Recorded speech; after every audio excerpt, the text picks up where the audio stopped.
I didn't think a child's sleepover would be the moment my life split into before and after. Not because of an accident, not because of a fight between adults, but because an 11-year-old girl walked out of my house with my daughter's jacket, and her mother decided to burn an entire friendship to protect a lie. I'm Rachel, 35 years old, a mother, a wife, and someone who believed, very firmly, that if you treated people with honesty and kindness, they'd do the same in return.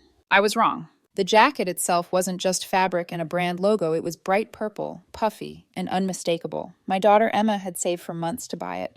Allowance, birthday money, extra chores, helping an elderly neighbor rake leaves for $5 at a time. When she finally held it in her hands, her eyes lit up in a way only kids' eyes do when they've earned something.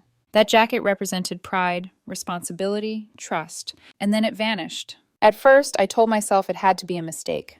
A mix-up, a kid grabbing the wrong thing in the chaos of a sleepover morning, because the alternative, that my close friend's daughter had stolen from my child and that her mother would defend it, felt too ugly to accept. But the truth doesn't stay quiet forever. It shows up in whispered conversations at school, in children avoiding eye contact, in lies that grow sharper, louder, and more dangerous the longer they're protected. By the time my daughter came home crying because other kids were calling our family racist, I realized this was no longer about a jacket. It was about what adults teach children when they choose comfort over accountability. It was about how far someone will go to protect their image, even if it means sacrificing another child's innocence. And it was about the moment I understood that standing up for my daughter would cost us friendships, community trust, and peace.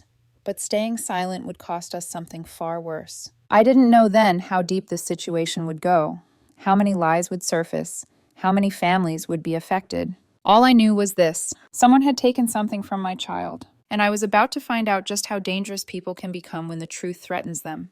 Before all of this, our lives were normal, busy, a little chaotic in the way families always are, but steady. The kind of steady you don't appreciate until something comes along and shakes it hard enough that you can hear the cracks. My name is Rachel. I was 35 when this happened, and I'm the kind of person who plans 2 steps ahead without even noticing I'm doing it.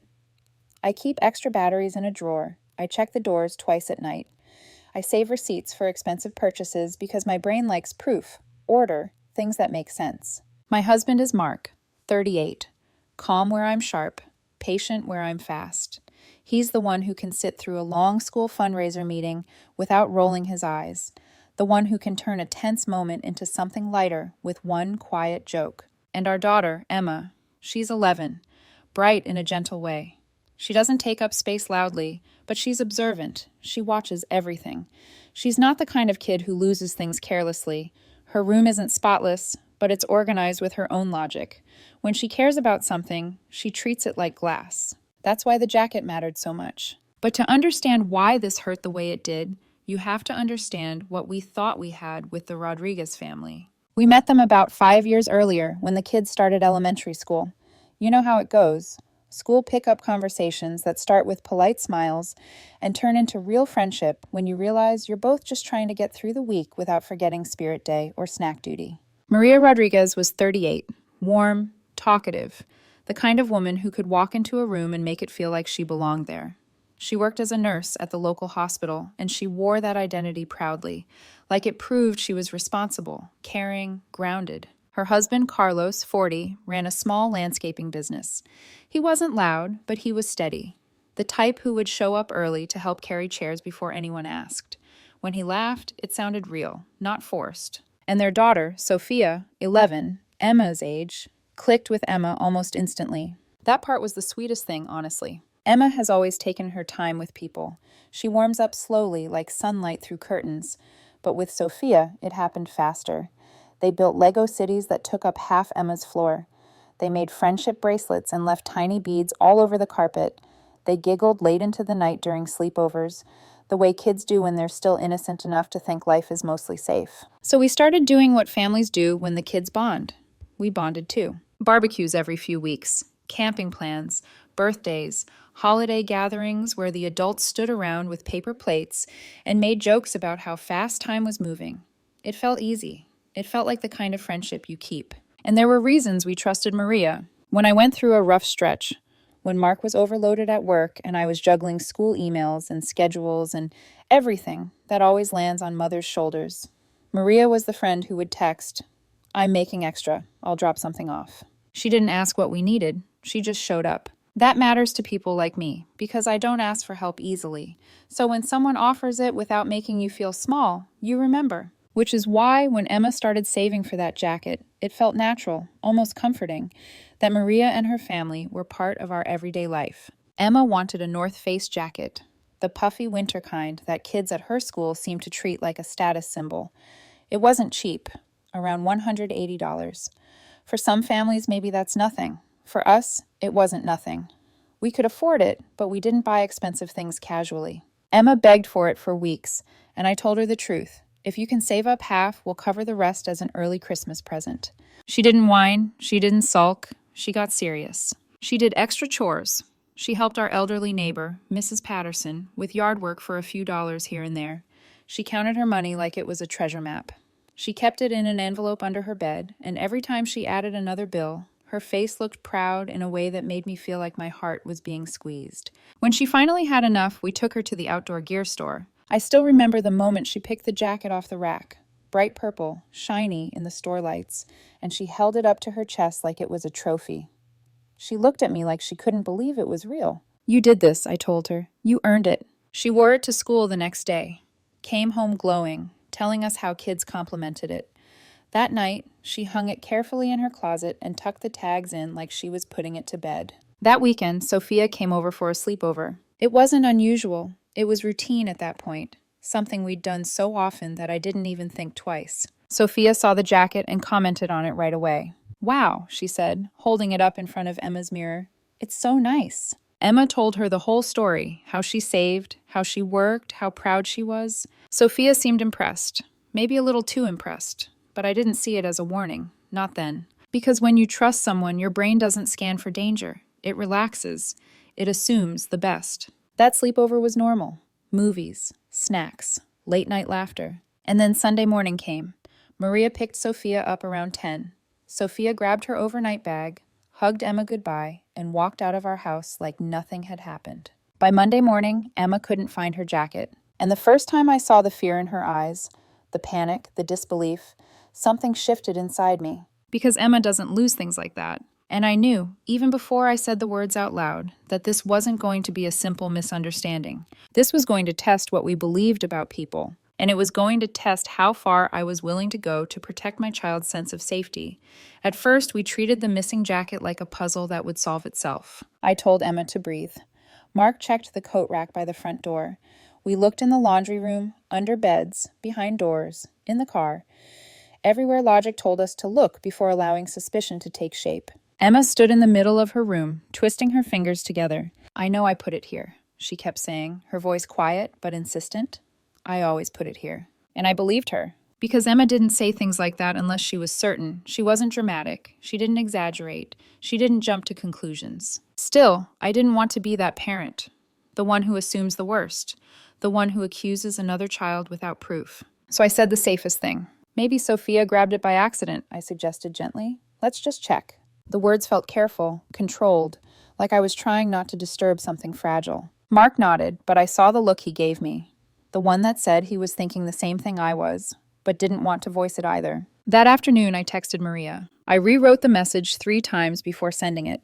I made sure the tone was soft, non-accusatory, almost apologetic. "Hey, quick question. Emma can't find her new jacket. Any chance Sophia might have grabbed it by accident during the sleepover? Totally understand if not. Just wanted to check." I stared at my phone longer than I'd like to admit. Maria didn't respond right away. When she did, it was hours later. She said she'd asked Sophia, and Sophia said she didn't have the jacket. Maria said she'd checked Sophia's room and closet and didn't see it anywhere. She suggested maybe Emma had left it at school or in someone else's car. The message ended with a smiley face. On the surface, it was reasonable, but something about it felt flat. No concern. No. Oh no, that's awful. No urgencies to help look for something that cost nearly $200 and meant the world to a child. Just a quick dismissal and a redirection. Still, I told myself not to read into it. We kept looking. Days passed. The jacket didn't turn up. Emma stopped asking after a while, but I could see the disappointment settle into her shoulders like a weight. She wore her old coat to school, tugging at the sleeves, pretending it didn't bother her. That hurt more than if she'd cried. Then, 2 weeks later, Emma came home from school with her backpack still on and her eyes wide in a way that made my stomach drop. "Mom," she said slowly, like she was choosing her words carefully, "I think Sophia has my jacket." The room went quiet. I knelt down in front of her, my hands resting on her knees. "Why do you think that?" I asked. Emma swallowed. She was wearing one just like it at lunch. Same color, same style, same logo. She hesitated, and when I asked her about it, she got really quiet. She said her aunt gave it to her. That alone might not have been enough. But then Emma added something that made my chest tighten. "There's a little scuff mark near the zipper, from when it got caught on the fence at school. Her jacket had the same mark, in the same spot." Mark and I exchanged a look. I asked Emma how sure she was. "About 90%, she said. I didn't want to make a big deal, but it really looked like mine. That night, after Emma went to bed, Mark and I sat at the kitchen table with the lights dimmed low. We didn't rush the conversation. We talked through every possibility. We questioned our own instincts. We asked ourselves if we were projecting, if we were reading too much into coincidence. But the more we talked, the more the story stopped making sense any other way. Sophia had commented on the jacket during the sleepover. The jacket vanished immediately afterward. Sophia suddenly had an identical one she'd never mentioned before, and now there were matching marks. I called Maria the next day. This time I didn't text. I needed to hear her voice. I explained what Emma had seen. I mentioned the scuff mark. I told her Emma wasn't trying to accuse anyone, just that something didn't feel right. Maria sighed. Not a surprised sigh, not a concerned one. An annoyed sigh. She said Sophia had already told her about Emma asking at school and that Emma was probably just jealous. She said lots of kids had North Face jackets. She said Emma might be having trouble adjusting to not being the only one with something nice. The words landed heavy. It wasn't just that she dismissed Emma. It was that she reframed the situation, turned my careful concern into an attack on my daughter's character. When I tried to say that Emma wasn't the type to invent something like this, Maria cut me off. Maybe Emma was feeling insecure. Maybe she didn't like sharing attention. Maybe this was just kid drama. The call ended cold. After that, everything shifted. Maria stopped texting. School pickup conversations became stiff and polite. Invitations stopped coming. And Emma started noticing that Sophia avoided her at lunch. A week later, Emma came home with another detail. "She's wearing it unzipped now," Emma said quietly. "And sometimes she flips the collar up, like she's hiding the logo." Then she paused. "And Jessica said there's a tear in the back, near the bottom hem." My breath caught, because I remembered that tear. From a hike the weekend after we bought the jacket.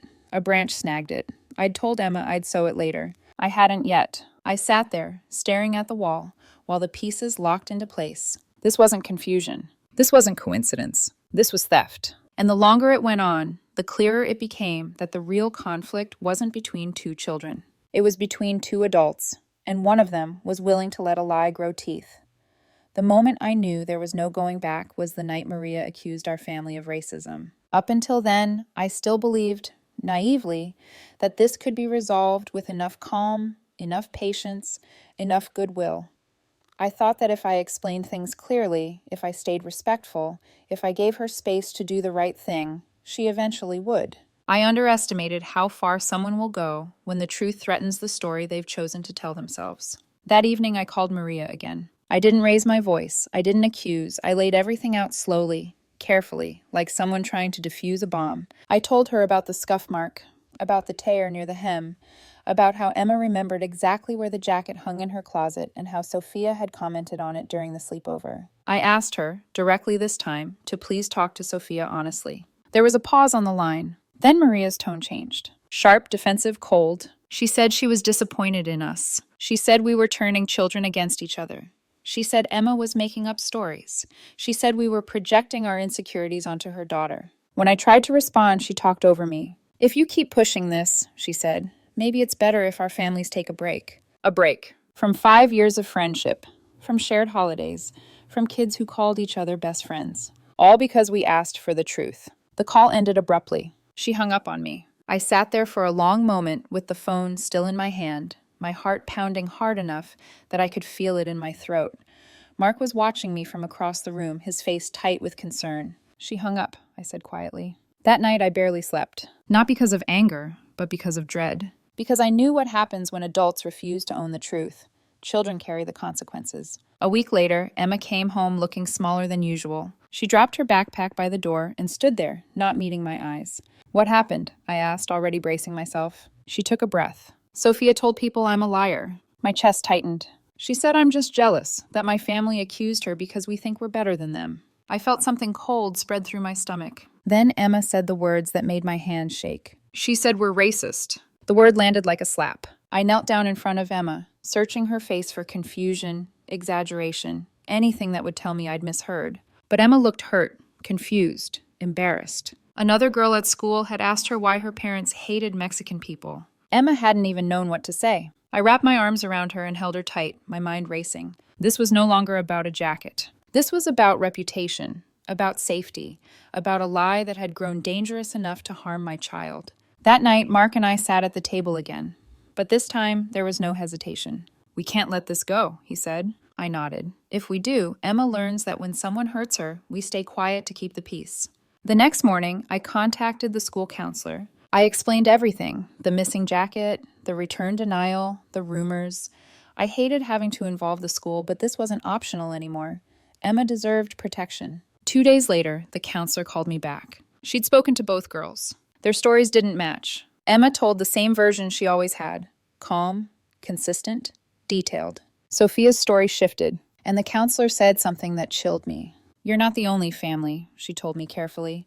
"We've had other concerns raised about similar behavior." The suggestion was clear. This pattern didn't start with us. That same week, Mark decided to do something I hadn't considered yet. He reached out to Carlos, not to confront him, but to talk. He waited until he ran into him at the grocery store and asked if they could step outside for a minute. When Mark came home later that day, his face was pale, but resolute. He didn't know, Mark said. Carlos hadn't known about the scuff mark, about the tear, about the rumors. And for the first time since this started, someone on the other side listened. Really listened.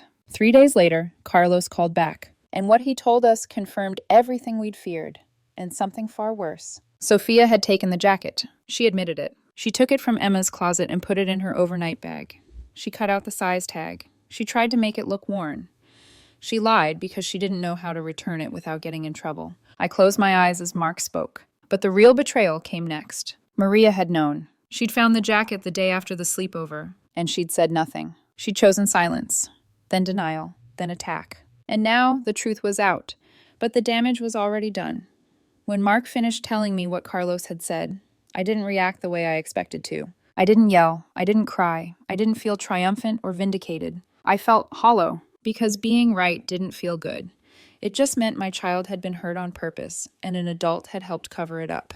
I sat at the kitchen table, my hands wrapped around a mug that had long gone cold, replaying everything in my head: the texts, the calls, the way Maria had spoken about Emma like she was manipulative or jealous. "She knew," I said quietly. "She knew the whole time." Mark nodded. His jaw was tight. Carlos had told him everything.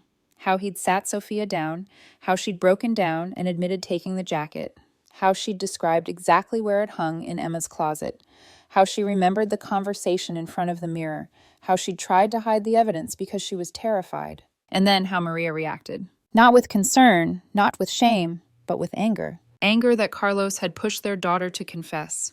Anger that the truth would be exposed. Anger that her image might take a hit. She said he bullied Sophia into saying it, Mark told me. She said he cared more about us than about protecting his own daughter. That was the moment something inside me shifted, because I could understand a parent panicking. I could even understand denial. But weaponizing lies? Dragging my child's character and our family's integrity through the mud? That was a line you don't uncross. Carlos had done the right thing anyway. He asked if he could bring Sophia over that evening to return the jacket and apologize in person. I hesitated. Not because I didn't want the jacket back, but because I was trying to imagine how Emma would feel standing in front of the girl who had taken from her, lied about it, and then watched while her mother accused our family of racism. So we asked Emma. We sat her down on the couch between Mark and me and told her the truth in age-appropriate pieces. That Sophia had taken the jacket, that her dad found out, that she wanted to return it and apologize. Emma listened quietly. Then she said, "I just want my jacket back, and I want her to stop lying about me." That was it. No anger, no dramatics, just clarity. So we said yes. When Carlos and Sophia arrived that evening, I barely recognized the girl standing in our doorway. Sophia wasn't confident or chatty like she used to be. She clutched a shopping bag to her chest, her shoulders hunched, her eyes fixed on the floor. Her hands were shaking. Carlos spoke first. "I'm really sorry it took this long," he said. His voice was tight. "We should have handled this sooner." Then he turned to his daughter. Sophia took a step forward. "I took your jacket," she said quietly, barely above a whisper. "I'm sorry. I shouldn't have done it, and I shouldn't have lied." She held out the bag. Emma looked at me for a split second, then reached out and took it. She didn't yell. She didn't cry. She didn't humiliate Sophia. "Thank you for bringing it back," Emma said. "I was really sad when it went missing." That was it. And I swear, in that moment, I felt more pride in my daughter than I ever had before. After the girls went to Emma's room, Carlos pulled Mark and me aside. He apologized again, this time not just for the jacket, but for everything that came after. Then he told us something that made my stomach drop. "This isn't the first time," he admitted. "There have been other things. Small stuff. Items Sophia came home with that didn't belong to her, and every time I tried to talk to Maria about it, she brushed it off." He looked exhausted, not angry, just worn down. "She always said kids go through phases, that I was overreacting." I felt a deep sadness settle in my chest, not just for Emma, but for Sophia. Because kids don't invent patterns like that on their own. When Carlos and Sophia left, the house felt heavier. The jacket was back where it belonged, hanging in Emma's closet, but it didn't feel like a victory. It felt like the end of something. The next morning, Maria sent a long text. It was angry, rambling, accusatory. She said Carlos had betrayed their family, that he'd forced Sophia to lie, that we had ruined her marriage by making this a bigger deal than it needed to be. She said if we truly cared about Sophia, we would have just let the jacket go. I read the message once, then I handed the phone to Mark and said, "I'm not responding." Because there are moments when engaging doesn't heal anything, it just feeds the fire. And deep down, I knew the situation wasn't over yet. The truth had surfaced. But lies like Maria's don't disappear quietly. They escalate. I wish I could say that returning the jacket ended everything. That once the truth was spoken out loud, the tension drained away and everyone went back to being reasonable adults. That's not what happened. What happened instead was worse, because the lie didn't die. It adapted. Within days, Emma started coming home quieter than usual. Not withdrawn exactly, just guarded, like she was constantly checking the room before speaking. One afternoon, she sat at the kitchen counter while I chopped vegetables for dinner, tracing the same circle on the granite over and over with her finger. "Mom," she said finally, "can I ask you something?" I stopped chopping. Of course. "Why do people believe Sophia when she lies?" The question hit me harder than anything else so far. "What do you mean?" I asked gently. Emma hesitated. "Some kids still think we're racist, even after the jacket came back." My chest tightened. She told me how Sophia had been telling different versions of the story to different kids, how sometimes the jacket theft disappeared entirely from the story and was replaced with Emma trying to get her in trouble. How Sophia said adults were on her side now, and that Emma's family had caused problems for hers. Worse, Emma said Sophia had told some kids that her mom had proof we hated Mexican families. There was no proof. There was no logic. Just poison, spreading quietly through a group of 11-year-olds who didn't yet know how to separate truth from confidence. That night, Mark and I lay in bed long after the lights were off. "This is getting out of control," he said. "She's protecting herself," I replied, "at any cost." And then came the phone call from Carlos. His voice sounded different this time, tighter, strained. "I need to tell you something," he said, "and I wish I didn't have to." What he told us made the jacket incident feel like the tip of something much darker. Carlos had started paying closer attention at home, because once you see one lie clearly, you start noticing others you've been stepping around. He found shopping bags in the garage with items still tagged, receipts that didn't match what was in the bags, excuses that didn't hold together when you lined them up side by side. Then came the call from the hospital. Maria's workplace had flagged irregularities in the patient payment fund. Small amounts at first, $20 here, $30 there. Enough that no single incident raised alarms. Enough that over time, it added up. An internal investigation had begun. Carlos didn't accuse her right away. He asked questions. He watched her reactions. She denied everything. Then he found out something that made his blood run cold. Sophia had been with her during some of those shopping trips. Watching, learning. Maria told her it was okay, Carlos said quietly. She said big stores wouldn't miss it. That people with more don't get hurt by losing a little. I closed my eyes. That was the missing piece. This wasn't just a child making a bad choice. This was a child absorbing a worldview. Carlos confronted Maria. She exploded. She accused him of spying, of trying to leave her for another woman, of inventing stories to make himself look better. She packed her things and left with Sophia that same night, moving in with her sister and telling Carlos she needed space to decide if she wanted to stay married to someone who didn't trust her. 2 weeks later, she was arrested. Multiple counts of theft, fraud, evidence from the hospital, evidence from local stores. And when police went to her sister's house to arrest her, they discovered Maria had been stealing from her sister too. The escalation was complete. What started as a missing jacket had detonated an entire hidden life. Emma heard about the arrest at school before we could even talk to her. Kids talk, parents whisper. News spreads faster than adults think. She came home shaken. "I didn't want this," she said. "I just wanted my jacket back." I pulled her into my arms and held her until her breathing slowed. "I know," I said, "and none of this is your fault." But the damage was already done. Sophia stopped coming to school regularly. Parents started looking at us differently. Some avoided eye contact.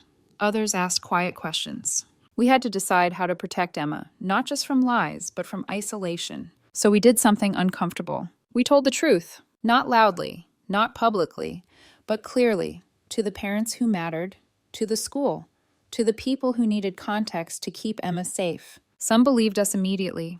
Some hesitated. A few never did.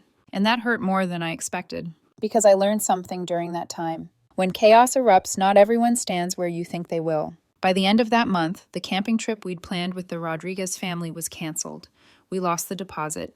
We didn't argue about it. Money felt small compared to peace. Emma still wore the jacket. But now, when she put it on, it wasn't just a jacket anymore. It was proof that telling the truth can cost you comfort, but silence can cost you yourself. And we were nowhere near the end yet. The lowest point didn't come with shouting or confrontation. It came quietly. It came in the form of Emma standing in front of the bathroom mirror one morning, holding her jacket in her hands instead of putting it on. "I think I'll just wear my old coat today," she said. Her voice was casual, too casual. I watched her reflection, how she avoided my eyes, how her shoulders were slightly hunched, like she was trying to make herself smaller. "Why?" I asked gently. She shrugged. "I don't want people to talk." That was the moment something inside me broke, because the jacket had been returned. The truth had come out. The adult responsible had been arrested. And still, my child was the one altering her behavior to stay safe. That night, after Emma went to bed, I sat alone in the living room with all the lights off except one lamp. The house was quiet in that hollow way that only shows up after long, emotional days. I replayed everything. Every time I'd softened my words to avoid conflict, every time I'd second-guessed my instincts, every moment I'd wondered if standing up for Emma was worth the fallout. And for the first time, I felt doubt, not about what we'd done, but about the cost. We'd lost a friendship. We'd lost a sense of community ease. We'd become that family people whispered about, even if the whispers were wrong. Mark sat down beside me without saying anything. After a long silence, he spoke. "Do you think we did the right thing?" The question wasn't an accusation. It was tired, human. I swallowed hard. "I know we did," I said, "but knowing doesn't make this easier." Emma had stopped talking about Sophia entirely. She didn't ask about her, didn't mention her name, but I could see the loss in small ways, how she hesitated before trusting new kids, how she watched faces more carefully now. The school counselor suggested keeping the girls separated for a while. A cooling-off period, she called it. But to me, it felt like confirmation that damage had been done, and there was no clean way to undo it. Then came the hardest conversation yet. One evening, Emma sat on the edge of her bed while I folded laundry. "Mom," she said quietly, "did I do something wrong?" I froze. "What? No, of course not." She stared at her hands. If I hadn't said anything about the jacket, none of this would have happened. I crossed the room in 2 steps and sat beside her. "Emma, listen to me," I said, holding her face so she'd look at me. "You told the truth. That is never wrong. Other people made bad choices, not you." She nodded, but I could tell she was still carrying the weight. That night, after she fell asleep, I cried in the shower so she wouldn't hear me. Not because I regretted protecting her, but because protecting her meant letting her see the uglier side of people earlier than I'd hoped. This was the dark moment. Not chaos, not drama. Just the quiet realization that doing the right thing doesn't always come with immediate relief. Sometimes it comes with loss. And the fear that maybe, just maybe, the world is harsher than the lessons we try to teach our children. I didn't know then that we were close to a turning point. All I knew was that we were standing in the aftermath, bruised, tired, and trying to hold each other together. The turning point didn't arrive with a dramatic confrontation or a public apology. It came in the form of a letter. Carlos reached out first, carefully, respectfully. He asked if Sophia could write Emma a letter. Nothing defensive, nothing manipulative, just an apology. No expectation of forgiveness. No attempt to restart a friendship. I didn't answer right away. Part of me wanted to protect Emma from reopening wounds. Another part of me recognized something important in the request: accountability. Real accountability, not the kind that demands comfort in return. So I asked Emma. She thought about it for a long moment. "I don't want to be friends again," she said honestly, "but I think I'd like to read it." That was her line, and we honored it. The letter arrived a few weeks later. It was handwritten. Messy in that way only a child's writing can be.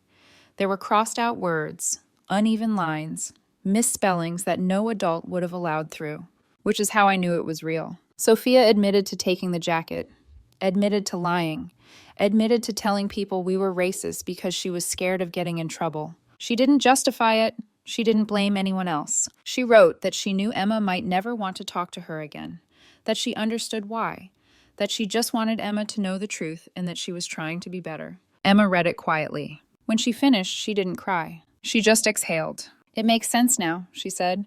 "I don't like what she did, but I don't think she's a bad person." In that moment, I realized something profound. Emma had reached a place I was still working toward. Not forgiveness, but clarity. She wrote a short note back. She said she accepted the apology. She said the lies had hurt her deeply, and she wished Sophia well. No invitation, no reopening, just closure. Around that same time, Carlos finalized his divorce. He got full custody of Sophia. Maria's sentencing followed not long after. 6 months in jail, probation, restitution, her nursing license suspended. It was devastating. Not satisfying, not triumphant. Just devastating. Sophia moved to a different town, a different school, a fresh start. And something shifted for us too. Emma started wearing her jacket again, without hesitation, without flinching when people looked at her. The whispers faded as the truth settled into place. Mark and I noticed the change slowly. Emma laughed more easily. She made new friends. She spoke up more confidently when something didn't feel right. One night, as I tucked her in, she said something I'll never forget. "I'm glad you believed me." That was the turning point. Because all the doubt, all the loss, all the tension, it suddenly had meaning. We didn't keep the peace at the expense of our child. We didn't teach her to shrink to make others comfortable. We taught her that truth matters, even when it's inconvenient. And that lesson stayed. The fallout didn't happen all at once. It rolled in slowly, like fog lifting to reveal what had been there the whole time. Maria's sentencing made local news. Not headlines, but whispers. The kind of story people skim and then quietly connect to past rumors. The kind that explains things without ever naming names. And suddenly the narrative shifted. Parents who had avoided us before started making eye contact again. Some apologized awkwardly. Others pretended nothing had happened at all. A few never came back, and we let them go. I learned then that when truth surfaces, it doesn't just expose lies. It reorganizes relationships. Carlos faded out of our lives gently, not out of resentment, but necessity. He was rebuilding everything from scratch: his home, his parenting, his sense of trust. There was no room for lingering ties to the past. We respected that. Sophia's absence was felt at first. Empty seats at school events, missing faces in old group photos, but the space she left slowly filled with something quieter and healthier. Emma found her footing. She didn't seek attention for what she'd endured. She didn't need to explain herself anymore. Kids moved on, as they always do when adults stop feeding the fire. And Maria? Her consequences were thorough. She lost her job, her license, her marriage, her credibility. Not because we pushed for punishment, but because the truth finally ran out of places to hide. One afternoon, Mark and I sat in the garage sorting through camping gear, the gear we'd bought for a trip that never happened. "I don't regret canceling," he said, holding a lantern in his hands. "Neither do I replied. "Because peace is worth more than deposits, and safety is worth more than social comfort." Emma's jacket still hung in her closet, still purple, still warm. But now it wasn't a symbol of conflict. It was just hers again. We didn't gloat. We didn't celebrate anyone else's downfall. We moved forward. We planned new trips, made new friends slowly, paid closer attention to red flags. The truth had done its work. And it didn't need our commentary. Life didn't return to what it was before. It became something quieter, wiser, more intentional. Emma started middle school that fall. New hallways, new teachers, New friendships that didn't come with old history attached. She walked into that building with her shoulders back, not because she was fearless, but because she knew she wasn't alone. Sometimes I'd see her grab the purple jacket on her way out the door, and for a split second, I'd remember everything it once represented. Then she'd smile, sling her backpack over one shoulder, and run out the door like it was just another piece of clothing. That's when I knew we'd healed. Mark and I talk differently now. We don't assume good intentions automatically, but we don't live suspicious either. We listen more closely. We trust our instincts sooner. We understand that peace built on silence is fragile, and that protecting your child's sense of truth is never the wrong choice. We didn't win anything. We learned. We learned that children mirror what they're shown at home, that adults sometimes choose denial over responsibility, and that doing the right thing can cost you people, but it gives you clarity. Emma learned something too. She learned that her voice matters, that honesty isn't a mistake, and that the people who love her will stand beside her, even when it's uncomfortable. I don't think about Maria often anymore. When I do, it isn't with anger, it's with distance.